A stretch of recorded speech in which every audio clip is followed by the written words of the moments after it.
सिंधुदुर्ग जिल्ह्यातील विकास संस्थांनी विश्वासार्हता जपावी असे आवाहन बँकेचे अध्यक्ष मनीष दळवी यांनी केले। कुडाळ येथे आयोजित जिल्ह्यातील विकास संस्थांच्या सक्षमीकरण मेळाव्यात ते बोलत होते। हा मेळावा कुडाळ येथील महालक्ष्मी हॉल येथे मंगळवारी संपन्न झाला। मेळाव्यात बोलताना मनीष दळवी यांनी ज्या विकास संस्थांनी 100% कर्ज वसुली केली त्यांचा विशेष उल्लेख केला।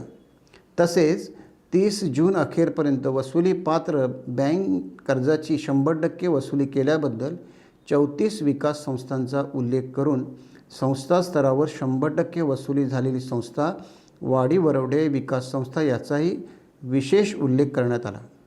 वसुली पात्र संस्थांचे अध्यक्ष, उपाध्यक्ष, सचिव यांचा गौरव करण्यात आला। या मेळाव्यात व्यासपीठावर जिल्हा बँकेचे संचालक विद्याप्रसाद बांदेकर, प्रकाश मौर्य, आत्माराम ओटवणेकर, रवींद्र मडगावकर, माजी पंचायत समिती सभापती चंद्रकांत माधव, भाके वारंग, दीपक नारकर, जिल्हा बँकेचे कार्यकारी अधिकारी अनिरुद्ध देसाई, क्षेत्र वसुली सरव्यवस्थापक बाबा गावडे, कर्ज विभाग प्रमुख के.बी. वरक, संगणक संस्था प्रमुख वसंत हडकर, तालुका विकास अधिकारी श्याम सरमळकर, विकास अधिकारी निलेश कनियाळकर, संजय परब आदी उपस्थित होते। यावेळी वसुली पात्र बँक कर्जाची 100% वसुली केल्याबद्दल टेंडोली विकास संस्था, मानगाव विकास संस्था, करियाद नारूद विकास संस्था, नेरूर विकास संस्था, अंदुर्ले विकास संस्था, घोडगे विकास संस्था, निवजे विकास संस्था, पाट विकास संस्था, कुडाळ पंचकृषी विकास संस्था, पणदूर वेताळ बांबार्डे विकास संस्था, कडावल विकास संस्था, करियाद नारूर विकास संस्था, नेरूर दक्षिण भाग करियाद नारूर विकास संस्था, माड्याची वाडी विकास संस्था, श्री लिंगेश्वर विकास सोनवडे विकास संस्था, कसाल विकास संस्था, हिरलोक विकास संस्था, सरंबळ विकास संस्था, हुमरमळा विकास संस्था, झाराप विकास संस्था, डिगस विकास संस्था, अंबोली विकास संस्था, तुळसणी विकास संस्था, चेंदवण विकास सोसायटी, वालावल कृषी संघ, श्री महादेव विकास कवठी, खावनाळे विकास सोसायटी,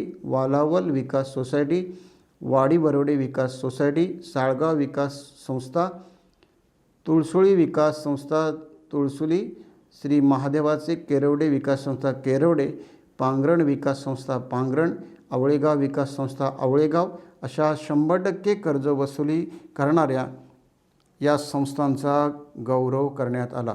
उभी राहिलेली ती सूत्रे ज्याच्यामध्ये त्याचा पाया म्हणून विकास सहकारी संस्था काम करते, जिल्हा बँक आणि त्याच्यानंतर राज्य बँक अशा प्रकारे या त्रिसूत्रीचा कार्यक्रम संपूर्ण देशभरामध्ये राबवला जातो।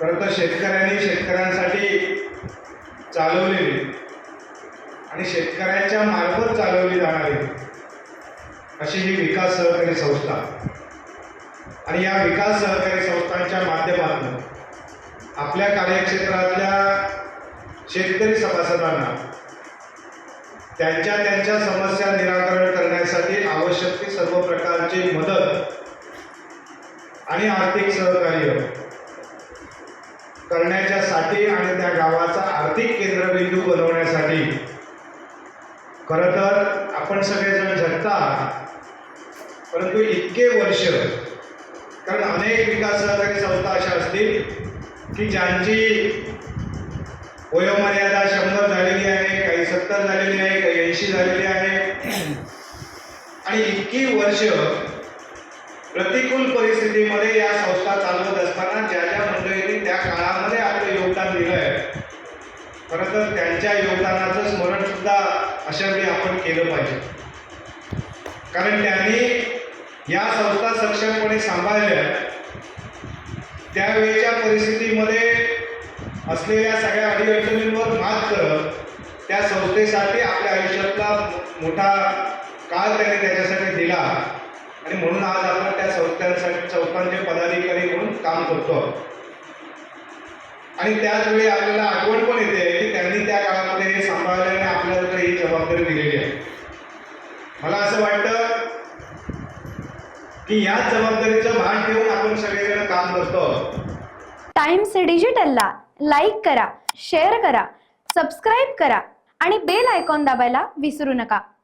Times digital.